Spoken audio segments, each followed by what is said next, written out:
मी प्रियांका तुम्हा सगळ्यांचं यश and Maugham चॅनलमध्ये स्वागत करीत आहे। आज मी ज्वारीच्या पिठाचं धिरडं कसं करायचं ते दाखवणार आहे।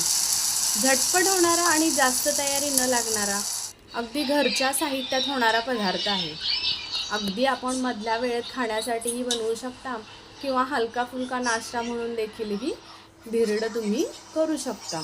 यासाठी बघा आपल्याला साहित्य लागणार आहे, तर ते साहित्य आपण काय काय लागणार आहे ते बघूयात। तर इथे प्रथम बघा मी 4 चम्मच इतकं ज्वारीचं पीठ घेतलेलं आहे आणि त्याच्यानंतर आपल्याला त्याच्यामध्ये 1 चम्मच गव्हाचं पीठ आणि 1 चम्मच इतपत हे बघा इथे मी बेसन घेतलेलं आहे 1 चम्मच आणि 1 चम्मच गव्हाचं पीठ घेतलेलं आहे। तर तुम्ही हे स्किपही करू शकता, अगदी ज्वारीचंही नुसत्या प्लेन ज्वारीचंही तुम्ही धिरडं बनवू शकता। चवीनुसार मीठ, त्याच्यानंतर बघा इथे मी 2 ते 3 लसूण पाकळ्या, अगदी 2 मिरच्या आणि थोडेसे जिरे घेऊन त्याचं आपण वाटण बनवून घेतलेलं होतं, तेही वाटण आपण त्याच्यामध्ये मिक्स केलेलं आहे। थोडीशी पाव चम्मच इतपत हळद, पाव चम्मच इतपत हिंग घालायचं आहे आणि आपल्याला त्याच्यावरती घालण्यासाठी अगदी बारीक चिरून घेतलेली मस्त कोथिंबीर घालून अगदी मिक्स करून घ्यायचं आहे। आपण त्याच्यामध्ये आता मिक्स करून घेतल्याच्या नंतर अर्धा चम्मच इतपत दही घालणार आहे। लहान मुलांसाठी करायचं असेल तर बघा नुसती जिरेपूड घालून तुम्ही प्लेन धिरडंही करू शकता। या सगळ्या साहित्यांमुळे बघा धिरडं अगदी मसालेदार लागतं, दहीमुळे चवही छान येते। गाठी राहू नये म्हणून आपण अगदी थोडं थोडं पाणी घालून ते चांगलं मिक्स करून घ्यायचं आहे।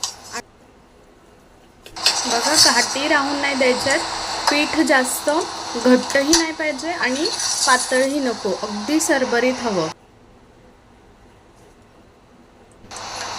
बघा आता तवा गरम झाला की तवा अगदी चांगला कडक तापला की मगच आपण त्याच्यावरती धिरडं सोडायचं आहे, म्हणजे चांगली जाळी पडते। बघा मस्त तेल लावून घ्यायचं, तुम्ही टिश्यूनेही लावू शकता, चम्मचनेही टाकून अगदी पसरू शकता। तर इथे ब्रशनं चांगलं स्प्रेड करून घेतलेलं आणि अगदी फुलपात्रानं आपण पीठ घेऊन फुलपात्रामध्ये मस्त त्याचे अगदी काठ असतं तर त्याच्याने अगदी मस्त सोडताही येतं।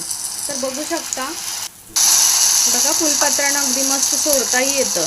पळीपेक्षा आपण काठ असलेली वाटी किंवा फुलपात्रही वापरू शकतो। तर वरतून थोडंसं साईडनी तेल लावून, वरतूनही थोडंसं तेल ब्रशनी लावून अगदी मस्त त्याचे काठ बघा साईडनी सुटलेले आहेत। जसं की चांगलं खरपूस भाजलं की त्याचे काठही आपोआप उचटले जातात। तर बघा मस्त असं आपलं धिरडं बनून तयार आहे।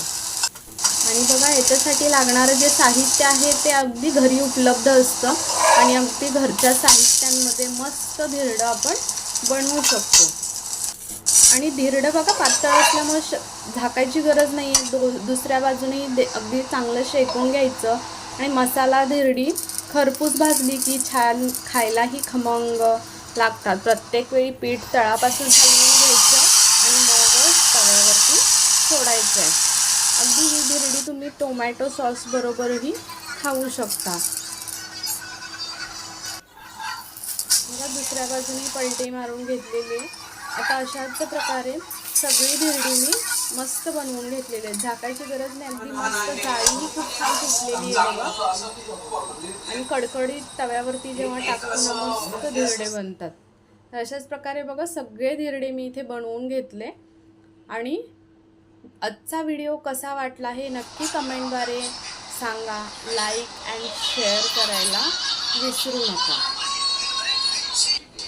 अजूनही चॅनलवरती नवीन असाल तर सबस्क्राईब करा, जेणेकरून तुम्हाला माझ्या नवनवीन रेसिपींचे नोटिफिकेशन येत जातील।